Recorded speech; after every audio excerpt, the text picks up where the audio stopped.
Hello, അപ്പോൾ ഇന്നത്തെ recipe ഒരു ബ്രഞ്ച് റെസിപ്പിയാണ്. അപ്പോൾ നമ്മൾ രാവിലെയൊക്കെ ലേറ്റ് ആയാൽ നമുക്ക് ഏകദേശം ഉച്ചക്കുള്ള ലഞ്ചും അതുപോലെ രാവിലെയൊക്കെ ഉള്ള ബ്രേക്ക്ഫാസ്റ്റും എല്ലാം കൂടെ ഒരുമിച്ച് കഴിക്കുന്ന ഒരു ഫീലാണ് കേട്ടോ ഈ ഒരു റൈസ് നമ്മൾ ഉണ്ടാക്കിയെടുക്കുമ്പോൾ. അപ്പോൾ നമുക്ക് നോക്കാം. അപ്പോൾ ഇതിന് വേണ്ടിയിട്ട് ഒരു കുക്കർ ചൂടാകുമ്പോൾ കുറച്ച് എണ്ണ ചേർത്ത് കൊടുക്കാം. ഒരു 2-3 ടേബിൾ സ്പൂൺ എണ്ണ ചേർത്ത് കൊടുത്താൽ മതി. ഇത് ചൂടായി വരുമ്പോഴേക്കും ഇതിലോട്ട് 1/2 ടീസ്പൂൺ കടുക് ചേർത്തിട്ടൊന്ന് പൊട്ടിച്ചെടുക്കുക. കടുക് പൊട്ടി വരുമ്പോഴേക്കും ഇതിലോട്ട് 1/2 ടീസ്പൂണ് ഉഴുന്ന് പരിപ്പ് ചേർത്ത് കൊടുക്കുന്നുണ്ട്. ഇനി ഇതിലോട്ട് 2 ചെറിയ സവാള ചേർത്ത് കൊടുക്കുന്നുണ്ട്. വലിയ സവാളയാണെങ്കിൽ ഒരെണ്ണം മതി. അതുപോലെ ഒരു 1/4 കപ്പോളം ക്യാപ്സിക്കം ഒന്ന് ചെറുതായിട്ട് അരിഞ്ഞതും കൂടെ ചേർത്ത് കൊടുക്കുന്നുണ്ട്. 1/4 കപ്പ് അല്ലെങ്കിൽ 1/2 കപ്പിൻ്റെ അടുത്ത് ചേർത്ത് കൊടുക്കാം. പിന്നെ ഒരു 4 പച്ചമുളകൊന്ന് കീറിയിട്ട് ഇട്ട് കൊടുത്തിട്ടുണ്ട്. പിന്നെ വേണ്ടത് ഒരു ചെറിയ കഷ്ണം ഇഞ്ചി, ഒരു 1/4 ഇഞ്ച് സൈസിലുള്ള ഇഞ്ചി ക്രഷ് ചെയ്തത് ഇട്ട് കൊടുത്തിട്ടുണ്ട്. പിന്നെ അവസാനമായിട്ട് കുറച്ച് കറിവേപ്പിലയും കൂടെ ചേർത്തിട്ട് ഇതൊന്ന് വഴറ്റി കൊടുക്കുക. ചെറുതായിട്ടൊന്ന് വഴറ്റി കൊടുക്കുന്നേ ഉള്ളൂ. എന്നിട്ട് ഇതിലോട്ട് തക്കാളി ചേർക്കുന്നുണ്ട്. അപ്പോൾ തക്കാളിയും കൂടെ ചേർത്തിട്ട് നമുക്ക് നന്നായിട്ടൊന്ന് വഴറ്റി കൊടുക്കുക. തക്കാളി വേണ്ടാന്നുണ്ടെങ്കിൽ ഒഴിവാക്കാം കേട്ടോ, ഓപ്ഷണലാണ്. ഒരു ചെറിയ തക്കാളിയാണ് ചേർത്ത് കൊടുക്കുന്നുള്ളത്, ചെറുതായിട്ട് അരിഞ്ഞിട്ട് ചേർത്ത് കൊടുക്കുക. എന്നിട്ട് ഇതൊന്ന് എല്ലാം കൂടെ ഒന്ന് വഴറ്റി കൊടുക്കുക. പിന്നെ നിങ്ങൾക്ക് ക്യാപ്സിക്കത്തിന് പകരം ക്യാരറ്റ് വേണമെങ്കിൽ ക്യാരറ്റ് ചേർത്ത് കൊടുക്കാം കേട്ടോ. അതുപോലെ ഈ ഒരു സമയത്ത് ഉപ്പ് വേണമെങ്കിൽ ചേർത്ത് കൊടുക്കാം. ക്യാരറ്റ് ചേർക്കുന്നുണ്ടെങ്കിൽ ചെറുതായിട്ട് അരിഞ്ഞിട്ട് വെന്ത് വരുന്നവരെ ഇതുപോലെ ഒന്ന് വഴറ്റി കൊടുക്കണം. അപ്പോൾ ഇത് വഴന്ന് വന്നിട്ടുണ്ട്, ഇത്രയും മതി. ഇനി ഇതിലോട്ട് അരി ചേർത്ത് കൊടുക്കാം.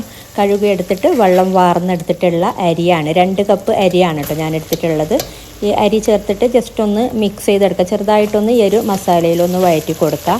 നെയ്ച്ചോറിൻ്റെ അരിയാണ് കേട്ടോ ചേർത്ത് കൊടുക്കുന്നത്. നമ്മൾ സാധാരണ പുലാവ് അല്ലെങ്കിൽ നെയ്ച്ചോറൊക്കെ ഉണ്ടാക്കിയെടുക്കുന്ന അരി ഏതായാലും കുഴപ്പമില്ല.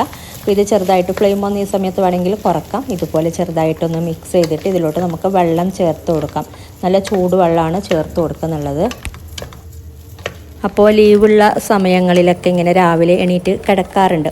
അപ്പോൾ അങ്ങനെ ലേറ്റാവുന്ന സമയത്ത് നമുക്ക് രാവിലേക്ക് ബ്രേക്ക്ഫാസ്റ്റ് ഉണ്ടാക്കണം, ഉച്ചക്കുള്ള ലഞ്ച് ഉണ്ടാക്കണം. അപ്പോൾ അങ്ങനെയുള്ള ഇതിനൊക്കെ നമുക്ക് പെട്ടെന്ന് തട്ടിക്കൂട്ടി ചെയ്യാൻ പറ്റുന്ന ഒരു റെസിപ്പിയാണ് കേട്ടോ ഇത്. നമുക്ക് ലഞ്ചായിട്ടും കഴിക്കാം, ബ്രേക്ക്ഫാസ്റ്റായിട്ടും കഴിക്കാം. നല്ല ഹെവി ആയിട്ട് നമുക്ക് വയറ് നിറയുന്നുമുണ്ട്.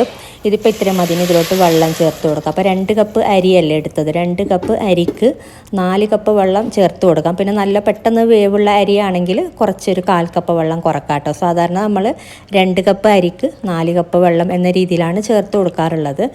വേണമെങ്കിൽ ഒരു 1/4 കപ്പ് പെട്ടെന്ന് വേവുന്ന അരിയാണെങ്കിൽ, ബാസ്മതി റൈസ് ആണെങ്കിലൊക്കെ വേണമെങ്കിൽ ഒരു 1/4 കപ്പ് കുറക്കാം. പിന്നെ നമ്മൾ അരി ഇട്ട് കൊടുക്കുമ്പോൾ വെള്ളം നല്ലോണം വാർന്നിട്ട് തന്നെയാണ്.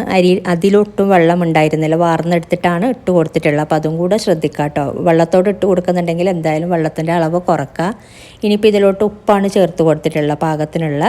പിന്നെ വേണ്ടത് ഒരു ഇച്ചിരി കുരുമുളക് പൊടി ചേർത്ത് കൊടുക്കുന്നുണ്ട്, ഒരു 1/4 ടീസ്പൂണ്. ഇനി ഇത് മിക്സ് ചെയ്തിട്ട് ഇനിയൊന്നും ചെയ്യാനില്ല കേട്ടോ. ഇത് മൂടി വെച്ചിട്ട് ഒറ്റ വിസിൽ മാത്രം വന്നാൽ മതി. അപ്പോൾ തന്നെ ഫ്ലെയിം ഓഫ് ചെയ്യുക കേട്ടോ.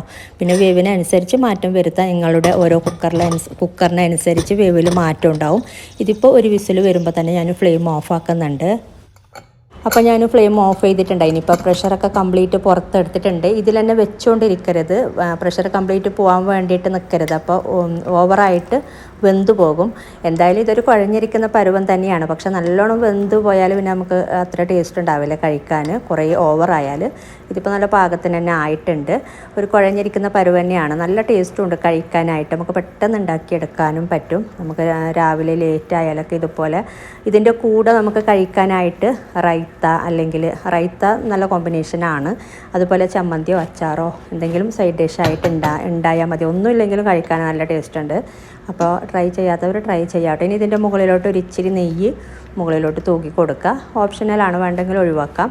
എന്നിട്ട് ജസ്റ്റ് കുറച്ച് നേരം ഒന്ന് മൂടി വെച്ചാലും മതി, അല്ലെങ്കിൽ ഒന്ന് മിക്സ് ചെയ്തിട്ട് നമുക്കിപ്പോൾ തന്നെ സെർവ് ചെയ്യാം കേട്ടോ.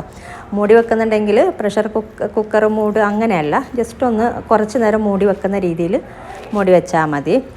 അപ്പോൾ ഇത്രയേ ഉള്ളൂ കേട്ടോ ഈ ഒരു സംഭവം. അപ്പോൾ ഇങ്ങനെ ട്രൈ ചെയ്യാത്തവർ ട്രൈ ചെയ്ത് നോക്കിയിട്ട് നിങ്ങളുടെ അഭിപ്രായങ്ങളൊക്കെ അറിയിക്കുക. വീഡിയോ ഇഷ്ടമായാൽ ലൈക്ക് ചെയ്യാനും കമൻറ്റ് ചെയ്യാനും ഷെയർ ചെയ്യാനൊന്നും മറക്കരുത് കേട്ടോ. അപ്പോൾ ഇതുപോലെ നല്ല റെസിപ്പിയുമായിട്ട് മറ്റൊരു വീഡിയോയിൽ കാണാം. താങ്ക്